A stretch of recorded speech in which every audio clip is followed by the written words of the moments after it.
Kia ora, talofa, namaste, haere mai, and welcome to this week's episode of the Niche Cage Variety Show. We are from theniche-cage.com, where you can find a whole lot of fabulous Aotearoa sporting content.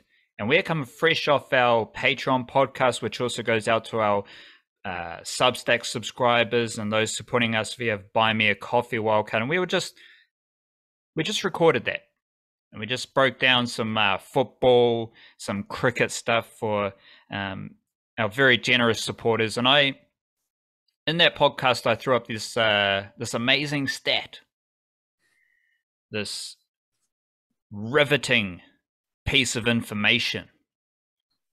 I just want to throw it out there again for the variety show, and I want to catch your vibe here, Wildcard. New Zealand cricket. The men's cricket team, otherwise known as the Blackcaps, from the land of Aotearoa,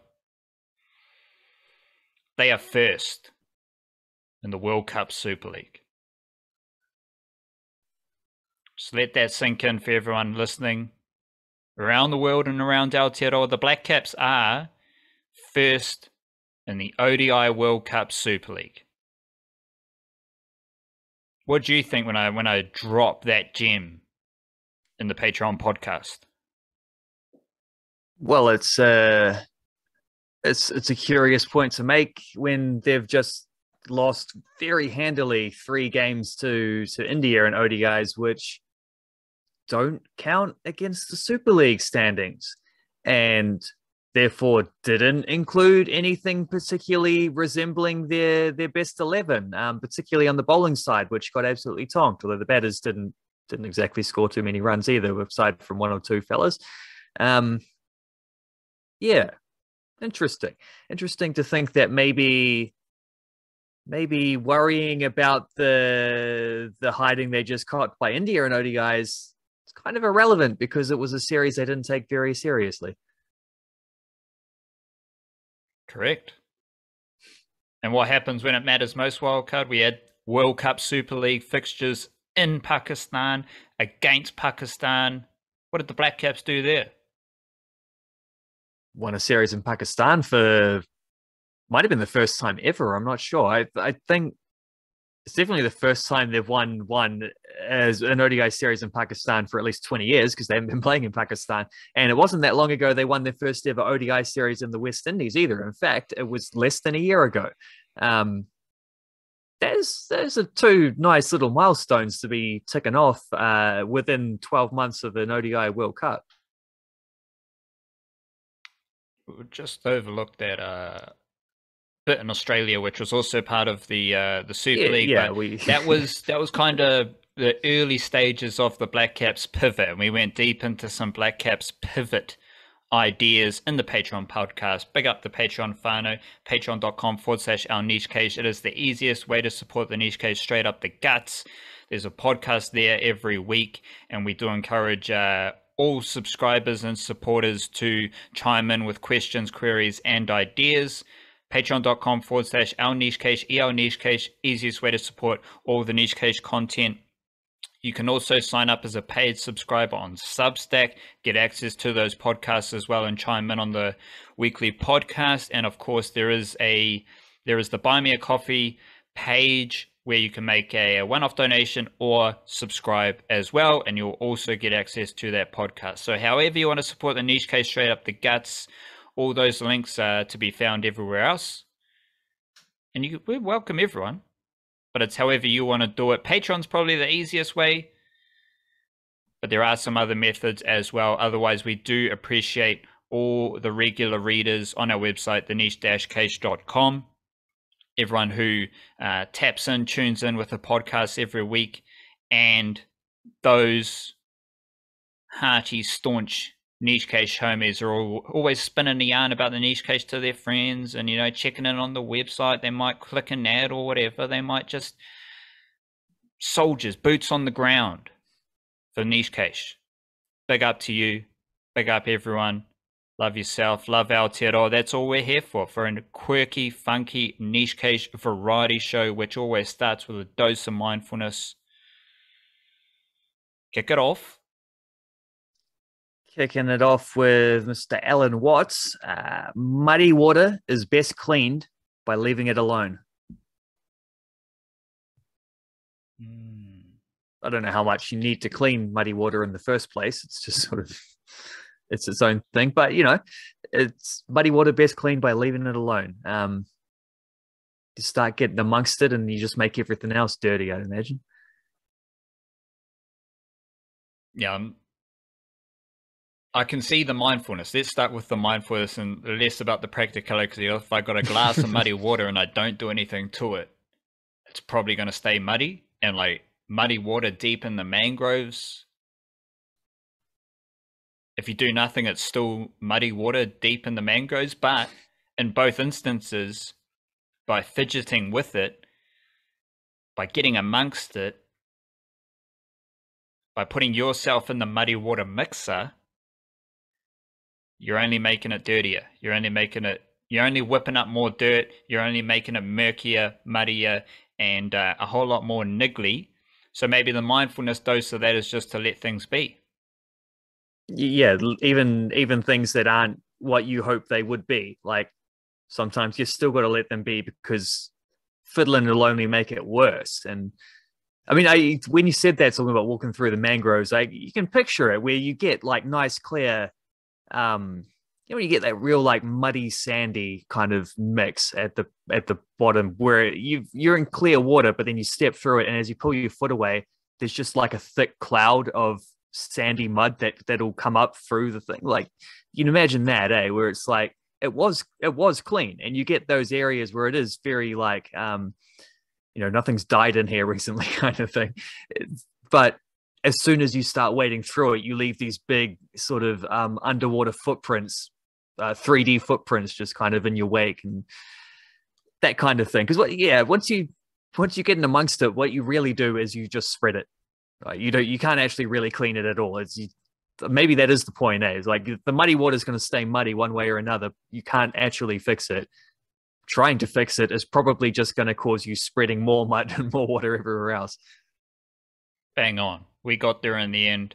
Come round. We figured it out. We unlocked it. Leading banger segment here.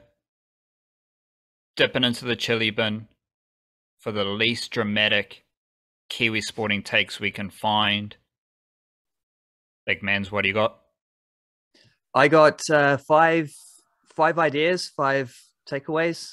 My sizzling hot takes are hot takes that you can take away today on the Football Ferns versus USA series. So number 1, nice and simple, record crowds, massive hype. 25,000 people turned up to watch these 2 games, which is huge. And, people turned up kind of knowing that USA were going to win against an understrength Football Ferns team. Not only they're going to win, they were going to win by a lot. But people turned up and got big crowds, big hype. And frankly, that is, despite anything that could have happened on the pitch, I think that is comfortably the most important thing that could have been achieved during this series. And it was, it's just getting the ball rolling for the World Cup, sort of the momentum ahead of the World Cup, the hype, the interest, the excitement. I think this series did heaps for that in a way where it kind of kicked off the process. Like it feels real now, 6 months out from that thing, for having had the world champions come down here for a couple of games. Idea number 2, 4-0, 5-0, big defeats, but obviously it was to be expected with a weakened team, so it goes. And despite the overall numbers, I actually think that keeping USA scoreless in the first half of the first game is a pretty huge achievement, like a huge achievement for an understrength team. Huge achievement in terms of how well they performed. But I think also just the idea that they got something tangible, like a tangible reward to say we held them out till halftime. They didn't score in the 45th minute with or in 3rd minute of added on time or anything like that. We didn't almost hold them out.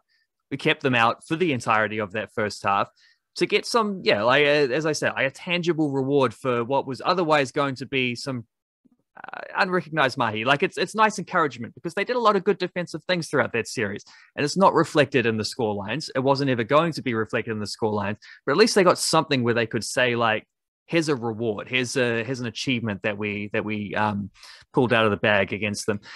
The Yeah, like number three, yeah, the Fernies' biggest drama is definitely still a lack of goals and creativity. But on that note about the defense has to continue to be the strength of the team. Like that's where all your experience is in the side.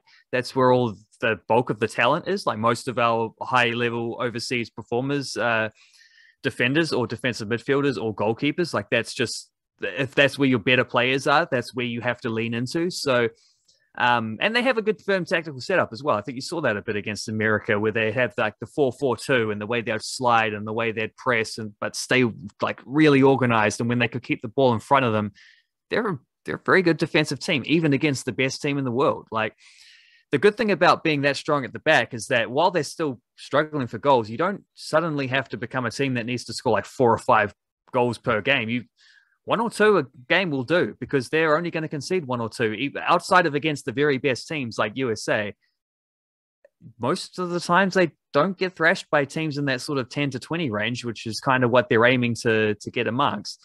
1 or 2 goals per game is enough. They don't have to create too many chances to do that. So the defense has to remain the strength of the team. But because it's the strength of the team, it just lessens the burden of what they actually need to achieve with their figuring out their attacking things.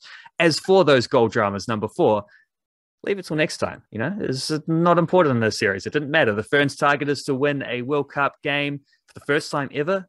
If they do that, their second target becomes to make the knockouts. Those are achievable goals, and they won't have to beat the USA to do that. Like, not even close. There are 3 opponents in their groups: Norway, Switzerland, Philippines. Good teams, but very different challenges to what they faced against the USA. And I would suggest that the upcoming games against Portugal and Argentina, both teams ranked there or thereabouts where the Ferns are, those are the games where we'll get a much, much, much, much better indication of whether the Ferns are on course to have the requisite firepower to be able to achieve those goals at the World Cup. And finally, number 5, people seriously just got to be realistic about where the team is. I mean, it's most people, I think, are pretty good with this, but it's a World Cup year, right? And World Cup year is going to mean, because we're hosting it, it's going to mean a lot more focus. It's going to mean a lot of people who maybe ordinarily wouldn't give a rat's ass about what the Football Ferns are up to, suddenly going to start poking into the fact that the team has such a big losing record and completely miss all of the context of that. The Ferns aren't a top 20 team. Most of the teams they play against seem to be top 20 teams, but the Ferns are not a top 20 team. And there's no reason to think we should be. We have like 40 professional players in total. And that's actually, I expect that's a record high as well, because it wasn't that high when the Phoenix didn't exist. It's kind of nuts to think that they should be competing against teams ranked that much higher above them. When we play those sort of sides, we're going to lose more often than not. That's just how it goes. And wild expectations missing that context is weird. I don't understand why anyone would think that the Ferns should be any higher than where they are. They're actually kind of overachieving to be where they're at, considering the differences in resources. But I mean, I guess that's just why you have to stick to places like the niche case. You won't fall for the cheap narratives. That might be good advice over a World Cup year, because that's likely to continue to be a factor. In the Patreon podcast, we discussed a few measurements, maybe some ideas to assess talent and where the Blackcaps cricketers are at, for example, where first 11 cricketers built out a second 11 Kiwi cricket group as well. Got the 5 innings system where you're looking at someone like Kane Williamson and Devon Conway. They're hovering around scoring a decent knock 4 out of 5 innings.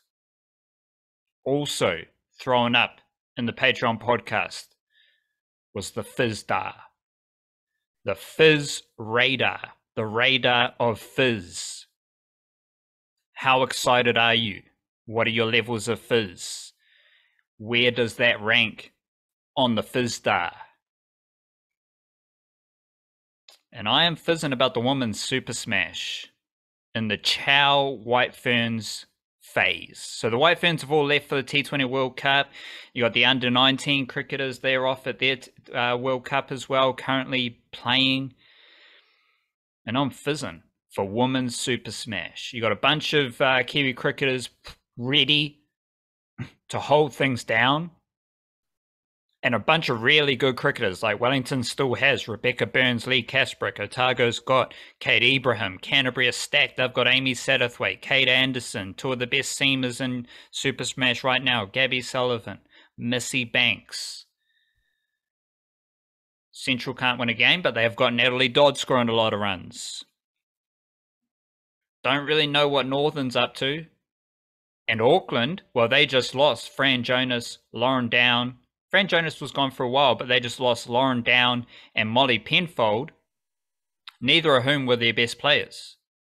So Auckland lost their White Ferns, but they weren't their best players. So can they still keep trucking along? Not only do you have all those pockets of intrigue, Wellington lost their White Ferns, and then they signed Laura Harris and Charlie Knott, who both smacked boundaries in their first game. Laura Harris is an absolute monster, and she could dominate Super Smash to a rather disgusting extent, and it'll be quite fun. Otago also signed two English players, so it'll be interesting to see their contributions.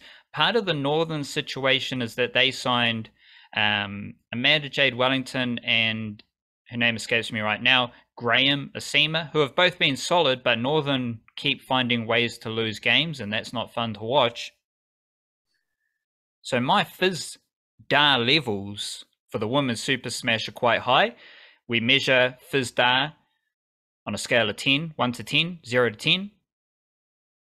You mentioned in the Patreon podcast that something that is not fizzable at all, fizzable, not visible, but not fizzable at all, is people moaning about the Football Ferns. I'd add some context. I'd say my levels of fizz for the Blackcaps versus India ODI series are probably at a 3. Women's Super Smash fizz, I'm dealing at an 8. And I'd say that is either equal or more than White Ferns T20 World Cup fizz. Big up the Women's Super Smash. Let's get statistical. We've gone pretty deep here, so we'll roll through some stats hard and fast. You've got some Wellington Phoenix Wahine statistics here. What do you got? Yeah, I do. After their 5-0 win over Canberra on the weekend, which just, it's not that it came out of nowhere. There were indications of what they were trying to achieve, and it's not like they suddenly pulled out some random approach that was completely different tactically. Like, they're doing the same things they've been trying to do. It was just absolutely baffling how suddenly everything clicked all at once. Like the difference between success rates and everything they were trying to do. So just a quick couple stats to highlight this, because I'd hoarded up a couple of these things, a couple of these like attacking per 90 kind of just basic numbers for the article I'd written about them just prior to that, which was great timing on my part, where I got to catch them at the point just before they broke through. Would have had to change the perspective otherwise.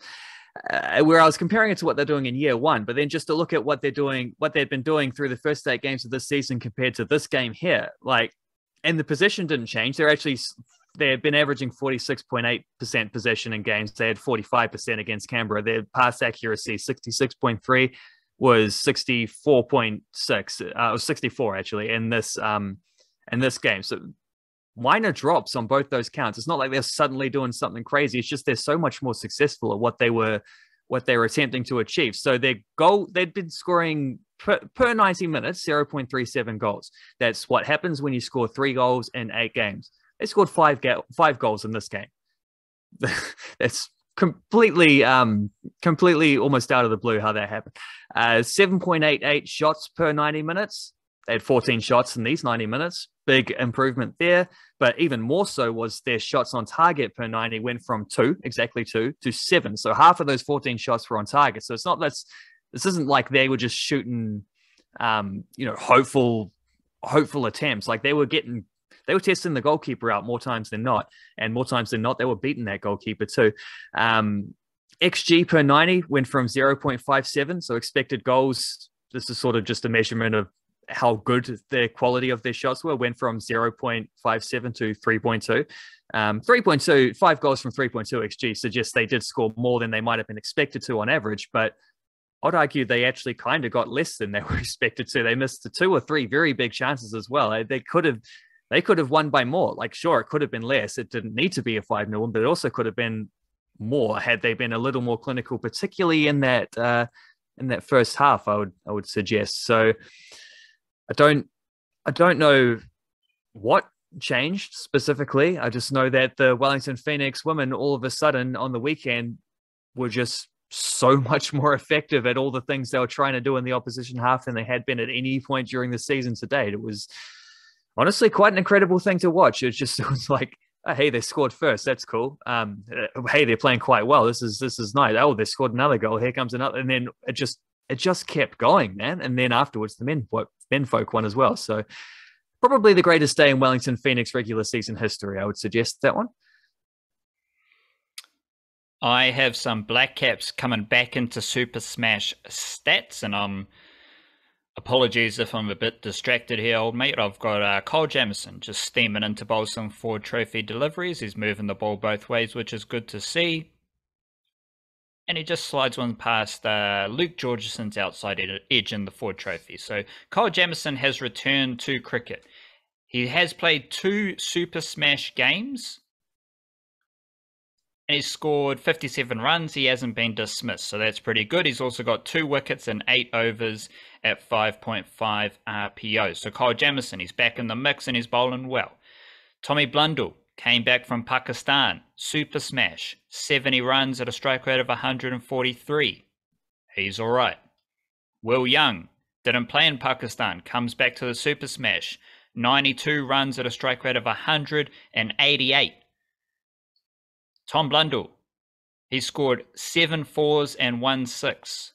Will Young, 6 fours, 7 sixes. Ajaz Patel, 2 games, 6 overs, didn't take a wicket.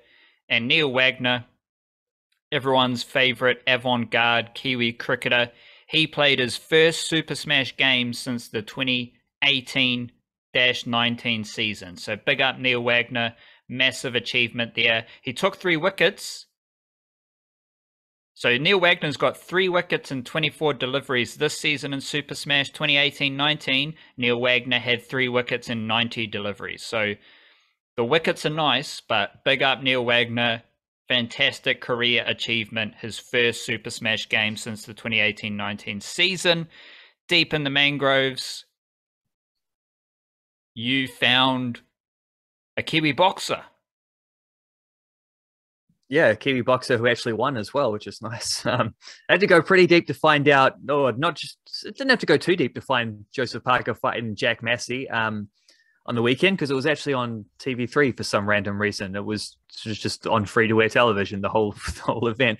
But did have to go pretty deep in the mangroves to find out it was happening in the first place, because they announced the fight, I think, 2 days before Christmas, and I was just out of the zone at that point. So I missed that. And then hadn't happened because he's based over in the UK now. I think he's lost a few of his, not entirely, but it's definitely less of his Kiwi media contacts than what used to be the case back when Juco were feeding all the nice information. So I almost didn't know this was happening. To go nice and deep in the mangroves to find it. But yeah, Joseph Parker had a fight in the weekend against British cruiserweight graduate Jack Massey. So guy with decent cruiserweight record stepping up to heavyweights. Parker had a big size advantage on him. I think it was weighed in about 14 Ks heavier, which is a rarity for Joseph Parker. It doesn't often happen. And he won it nice and comfortably. A pretty solid performance. He was the aggressive fighter throughout. Judges scored at 96, 93, 97, 92, and 97, 93, all in Parker's favor. And then I did a quick, Joseph Parker Google search, click on the news tab just to have a look at some of the reactions to it without actually reading in the articles. So I've missed some context, but the headlines are also trying to tell a story. And the headlines for the Herald included the word struggles. Joseph Parker struggles past. News Hub had him referred to the result as flattering, talked about Parker's performance as unsatisfying, underwhelming. Stuff had disappointing and laboring in their headlines. One News, more questions than answers. And once again, I just have to say this feels so much similar to what I was saying about the Football Ferns, where people just seem to think for no logical reason that they're a better team than they actually are, probably because they don't watch much international women's football. Joseph Parker still, and part of this is his fault, because every time Joseph Parker fights, he talks in the media and he says, yeah, this time I'm going to knock him out.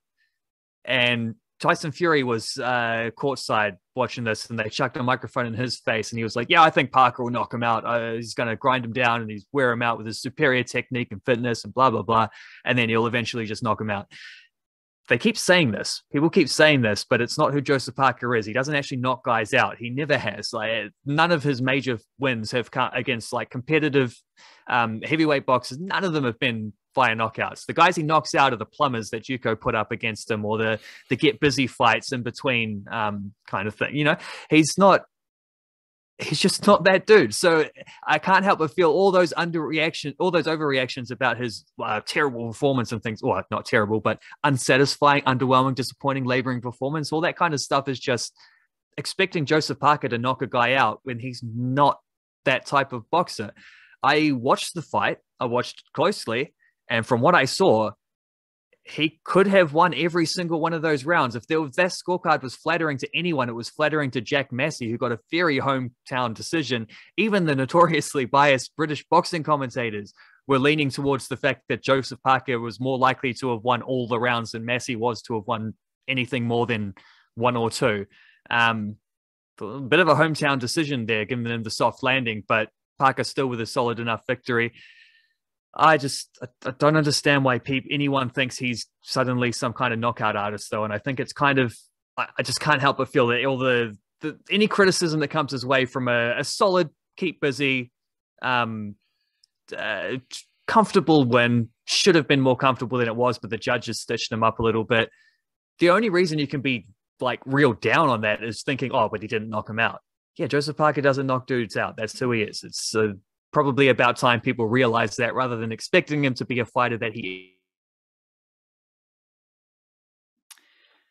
It's funny that I'm seeing a couple of similarities now with other sports, because people seem to expect the Blackcaps to win games when they're rolling out their B team away from home, and anything less than domination from the Blackcaps is disappointing or reason to change this or change that.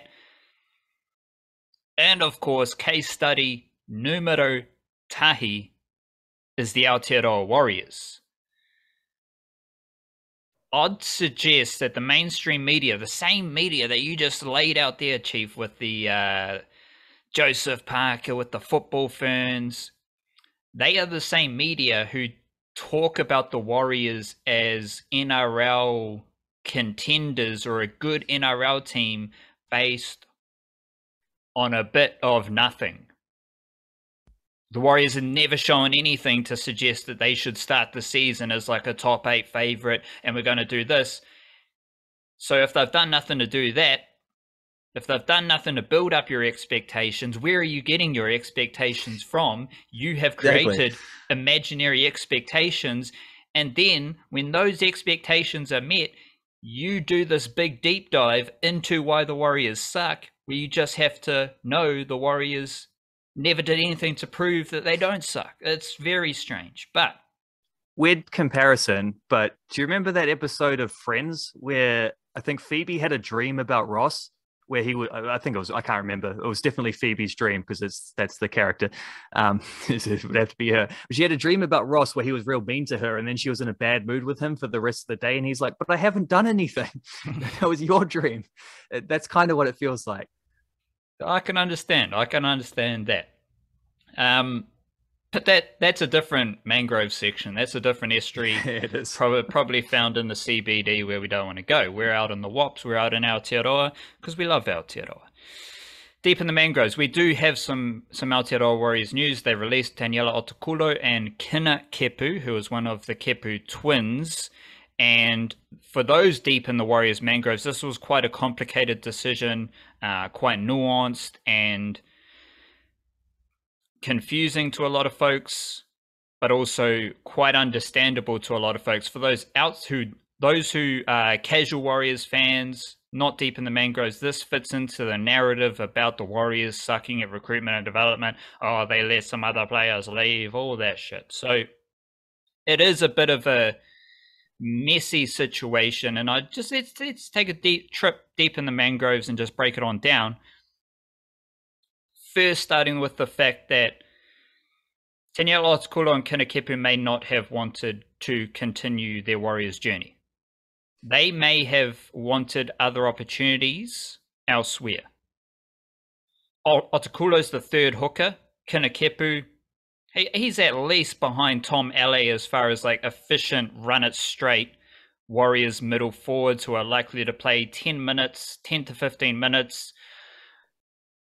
The Kepu twins, one of the Kepu twins, like in a perfect situation where they're available for selection every single week, they're probably playing less than 10 games and they're probably playing around 20 minutes. Like that's just how it is. Similar with Otukolo. I've got him as the third hooker. So those players may have wanted opportunities elsewhere. With that in mind, the Warriors done pretty well not to stand in their way, remain in good faith with their players. A more realistic scenario, I think, is that some of the Warriors' decision makers, most notably Andrew Webster and Andrew McFadden, the two Andys, big up, they have spent a couple of months training with the Warriors. So if they're making a decision now to release players, that's not done lightly. That's not like, hey, we woke up on a Thursday, decided to release these players on a Friday. No, both of those men, the two Andys, they have been watching these players train. They have been probably communicating with these players throughout that whole period. And I think this move was on the cards for a while. But my point here is to say that maybe those players were not operating at the standard that Webster and McFadden wanted from their local juniors. And maybe there are other local juniors who they think are better. So are you going to complain about the Warriors releasing local juniors if there are better local juniors? That is my question, because I do love some of these young Warriors forwards. Zion Mai'uu, Jacob Laban, Dimitri Sifakula, those type of characters are really impressing me. I don't think the Warriors necessarily need three straight-up hookers. Like, they've got two hookers. Freddie Lussig's not going to be a top 17 player. You're probably going to get Dylan Walker and Jazz Tavanga filling in mid-game if Wade Egan can't play 80 minutes. And then we're looking at the SG ball hooker. Who is the SG ball hooker? Bit of intrigue around there. And we're also looking at who are the players who might be low-key inclusions to the New South Wales Cup squad at the hooker position.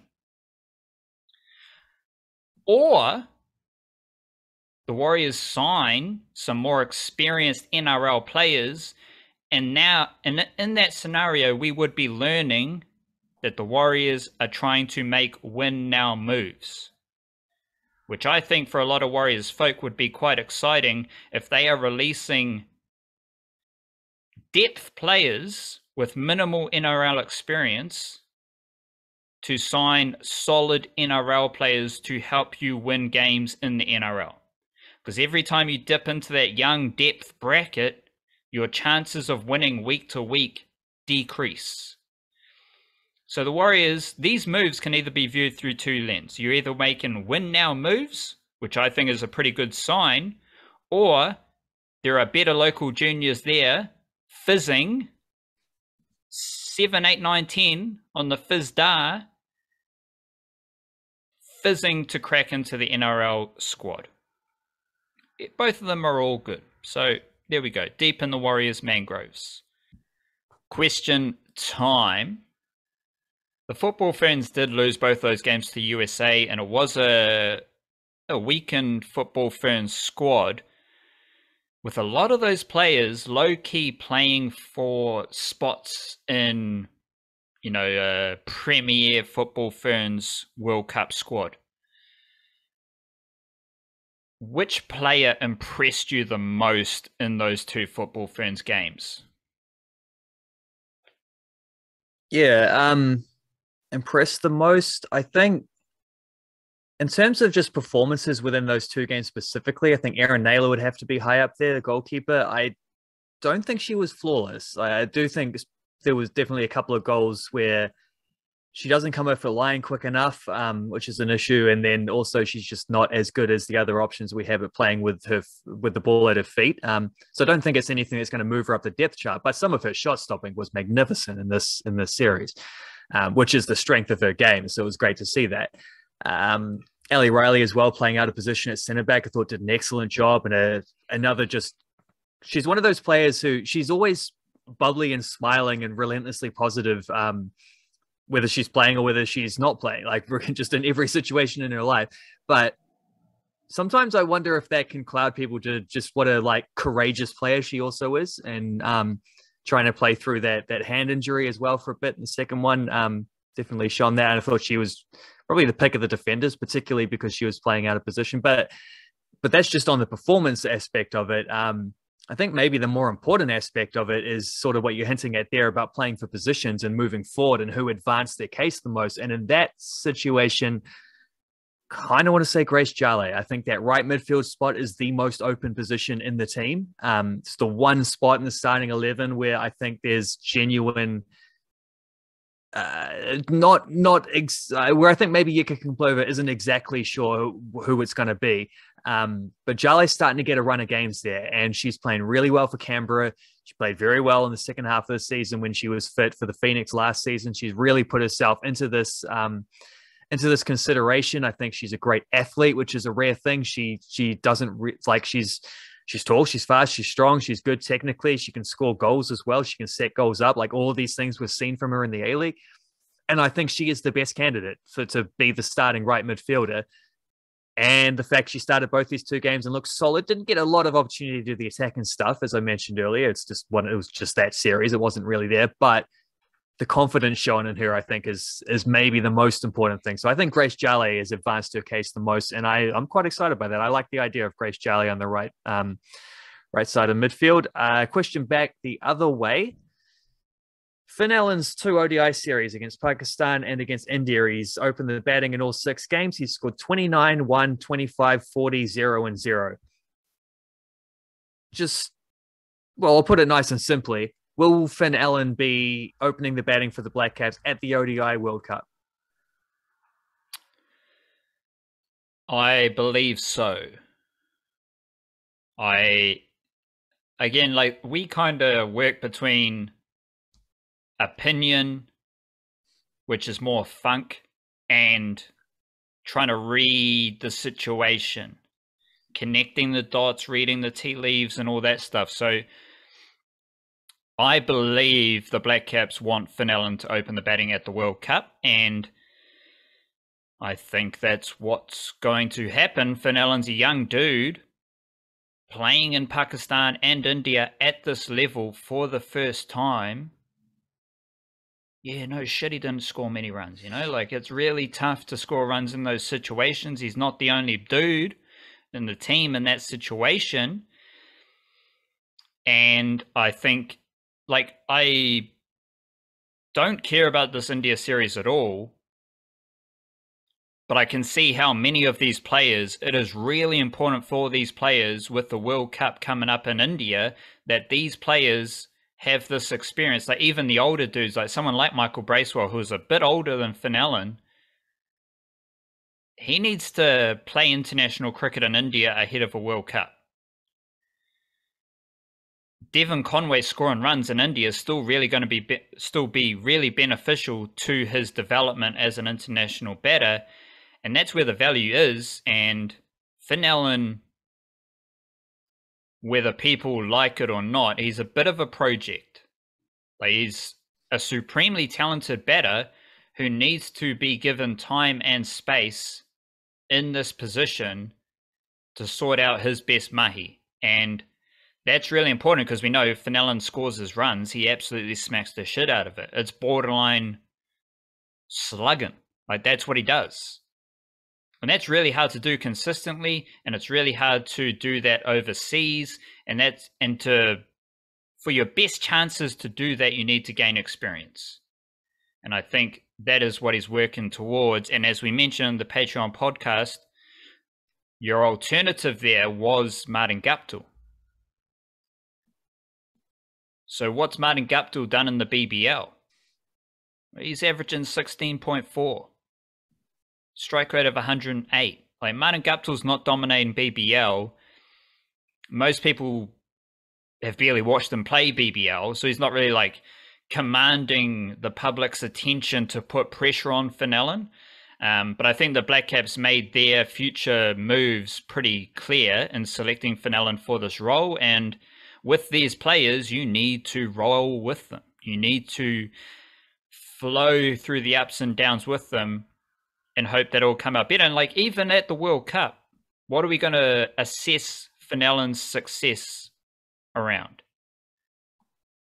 A couple of really swashbuckling innings. That's what he's there to do. That's probably what he's going to do. He's not going to average 40. He's probably going to get the innings started with 40 runs off 20 balls. Maybe he gets a 70 off 40. That's his role in the ODI team. That's his role in the T20 team. There are differences. There are nuances between those tasks. But I think at the World Cup, his job is still going to be play aggressively at the top, get the innings flowing, and that is a volatile job to start with, like it's not, he won't be able to do that consistently. So at least he's getting some development experience in these conditions. One more question here. The Wellington Phoenix Blokes have won a few games. They're playing some good footy. Have you checked the A-League ladder? They were fourth heading into the weekend. Yeah, I think they rose up to third, but there were other games that were being played, so I will check it just quickly and tell you that.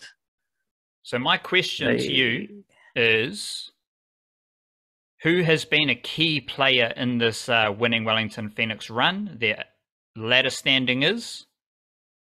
They're fourth because Western Sydney Wanderers had a draw straight after that, which means that they hold off the Phoenix on goal difference by 1 goal difference margin. So they're equal with third, but behind +4 versus +3 on the GDs. But they're also within 2 points of Central Coast now, who they just beat, who are second. So, if this winning streak continues, there's room to rise again. A key player over the winning streak has been,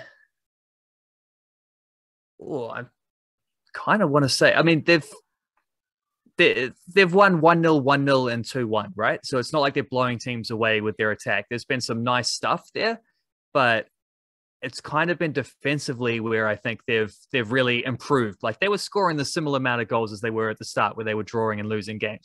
The difference is that they've stopped conceding so many goals. So Ollie Sale and his resurgent form absolutely has to be right up there. He's been fantastic, right back to his best from last season. And he said himself he didn't think that he was maybe impacting the games as much as he had been, and he certainly has been the last 3 weeks. 2 clean sheets, probably should have had a third, but they conceded late against Central Coast to make it a little bit frisky, held on for the win. That's kind of an obvious one. I also want to shout out Callan Elliott, who has, the level he's gone to this season has been remarkable. Like I remember watching him in the FFA Cup at the start, him and Ben Old, and saying like, well, these two guys, they play like that, they're both going to have massive breakout seasons. Old hasn't quite had the same minutes just because of the depth chart isn't as kind to him. But Callan Elliott's pushed through as starting right back. I think he's got 3 or 4 assists this season from fullback.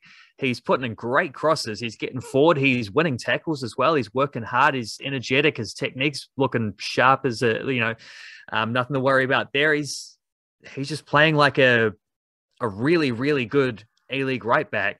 And if you're a really, really good A-League right back, that's generally where they always pick their right backs from. Nico Kerwin would have still been ahead of him, but Nico Kerwin's recovering from an ACL injury, so he's out for a few more months. All Whites are playing in 2 months or a month and a half or something like that, I think. There's the next international window, and they should have fixtures there. Callan Elliott's a pretty decent chance of making that squad, and he might even get some games as well. He's in fantastic form. Musical jam, couple of Kiwi jams to jam while eating jam. Ernie Bell, Island Time. Check that one out. And we've got Surf Friends, Something Real, a light guitar-y Kiwi summer jam. Your jams. I'll co-sign both of those. That Ernie Bell record in particular from, I think it came out sort of like 2/3 of the way through last year, and this is the latest single because they've done a video for it. It's a cool song, and that whole album sounds like that song. Like it's just sort of breezy, Great tunes. I love that one. It came close to my top 10 when I was working that out. It would have been top 15 from last year. Definitely in the mix. And that Surf Friends one is pretty cool too. Other than that, there's an album by a band called the CIA, which is one of Ty Siegel's many side projects. So I'm curious to have a wee listen to that one.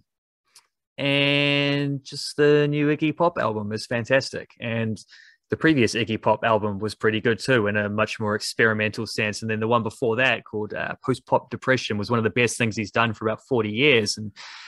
And even some of his sneaky ones, like the two kind of French pop style ones, which no one really heard at the time when they came out. He's re-released one or two of those more recently. Those are within the last sort of 15 years. Those are really good too. And if I had there's one of those sort of like, one of those little hypothetical questions. People are like, what would you do if you had a time machine? You could go back in the past. Well, I'll tell you what I'd do if I had a time machine. I'd go back to 1970 and I'd go to a Iggy and the Stooges concert, and I'd tell everyone there that dude up there, like crawling through broken glass and and fighting people from the crowd and inventing crowd surfing, that guy there is going to age more gracefully than any other rock star of his generation. I would love to. That's what I want to do if I had a time machine. I want to go and point that out to everybody and see if I can take some bets as well. And if anyone's still alive from those things, I'd cash in right about now, because Iggy Pop, man, I can't believe it. He's still going strong. I'd go back in time and learn about the medicinal properties of mangroves. I'd just get mad deep in the mangroves. That's not bad. See what happens. That is the Niche Cage Variety Show. Big up yourself. Love yourself. Kia kaha. Stay beautiful. Church.